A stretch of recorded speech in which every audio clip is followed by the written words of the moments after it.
पृथक बुंदेलखंड राज्य की मांग लेकर बुंदेलखंड संयुक्त मोर्चा के नेतृत्व में विभिन्न संगठनों द्वारा बुंदेलखंड विकास बोर्ड के उपाध्यक्ष राजा बुंदेला के नेतृत्व में निकाली जा रही पदयात्रा ने जनपद जालौन के कोंच नगर सहित लौना, कुंवरपुरा, गोरा, बस्ती, तीतरा, क्योलाई आदि गाँवों में भ्रमण किया। कोंच नगर में प्रवेश पर पदयात्रियों का भव्य स्वागत किया गया। राजा बुंदेला इस पदयात्रा का नेतृत्व कर रहे हैं। सूरज ज्ञान महाविद्यालय, सरस्वती बालिका विद्या मंदिर, अमरचंद माहेश्वरी इंटर कॉलेज में राजा बुंदेला ने विद्यार्थियों व नगर के गणमान्य जनों को बुंदेलखंड राज्य की मांग का औचित्य समझाते हुए कहा कि यह उनके भविष्य की लड़ाई है। मार्ग में अन्य जगह पर व्यापारियों व विभिन्न संगठनों ने इसका स्वागत किया।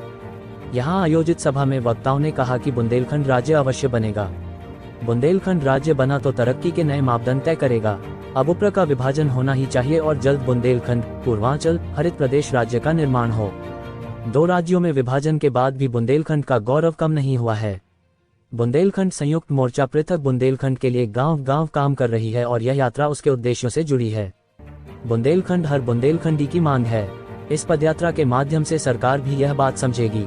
अलग राज्य बनने पर बुंदेलखंड भारत का मुकुट बनेगा।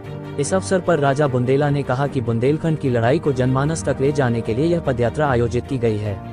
उन्होंने कहा कि भाजपा छोटे राज्यों की समर्थक है। हमें आशा है कि प्रधानमंत्री नरेंद्र मोदी के नेतृत्व में नया बुंदेलखंड 2027 तक आकार लेगा और जल्द बुंदेलखंड की घोषणा होगी। लेकिन हमें सरकार तक बुंदेलखंड की बात पहुंचाना है और यह भी कि बुंदेलखंड राज्य बुंदेलियों की प्राथमिकता है। उन्होंने विभिन्न संगठनों का एक मंच पर आने का स्वागत किया और कहा इससे आंदोलन को बल मिलेगा। उन्होंने अन्य संगठनों से भी पदयात्रा से जुड़ने का आह्वान किया। संचालन डॉक्टर आश्रय सिंह ने किया।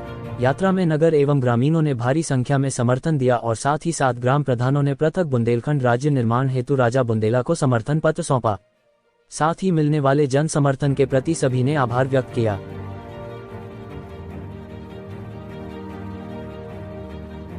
से हम लगातार इस यात्रा के लिए सोच रहे थे, क्योंकि ये पूरे बुंदेलखंड को, उत्तर प्रदेश को कवर करना है और 7 जिले कवर करना है, बहुत आसान नहीं है।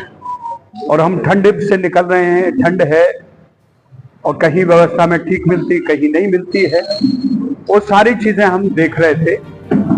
2 साल पहले हम सब ने मिलके दिल्ली में, एक नोएडा में अपनो बुंदेलखंड नाम का एक संगठन बनाया और उस अपनो बुंदेलखंड में दिल्ली में जितने भी लोग बुंदेलखंड के रह रहे हैं, जो किसी भी भाषा के हों, किसी भी समाज के हों, किसी भी जात के हों, किसी भी पार्टी के हों, उन सबको हमने कॉल किया और उनको कसम दिलाई कि तुम बुंदेलखंडी हो। और फिर हमने उनके साथ नोएडा में दिल्ली के जितने भी थे, रोहिणी से, पंजाबी बाग से, जहाँ थे, सबको एक नोएडा में एक व्यवस्थित, एक हमारे मित्र हैं, आश्रय सिंह के मित्र हैं, उनके बहुत बड़े फार्म हाउस पर हमने एक सभा की और वहां ये तय हुआ कि वो हमें दिल्ली में पूर्णतया मदद करेगी। चूंकि दिल्ली में हमें गढ़ चाहिए था, जगह चाहिए थी। दिल्ली ऐसा है, अब आप देखिए केजरीवाल छाती पे बैठा रहता है पार्टी को, सरकार की, कभी भी जो चाहिए तुरंत। तो हमने कहा यार, हम इतना कुछ कर चुके हैं 25 सालों में और दिल्ली वाले हमें जूं नहीं ढंगते, कभी पूछते भी नहीं है। तो पहले लगा कि पहले हम दिल्ली से शुरुआत करें। और 7 अक्टूबर को आप मानिए हम लोगों ने प्रेस क्लब में पहली बुंदेलखंड के राज को लेकर एक प्रेस क्लब में प्रेस की, जिसमें अंतर्राष्ट्रीय, राष्ट्रीय लोगों को आप तक पहुंची या नहीं पहुंची हमारा दुर्भाग्य है, लेकिन हमने बड़ी मात्रा में, बड़े पैमाने पे, एक आध 2 हमारे मित्र मिल गए जो पैसे लगाने के लिए तैयार थे और प्रेस क्लब में हमने 5 घंटे की प्रेस की, जिसमें हमने बड़े बड़े लोगों को बुलाया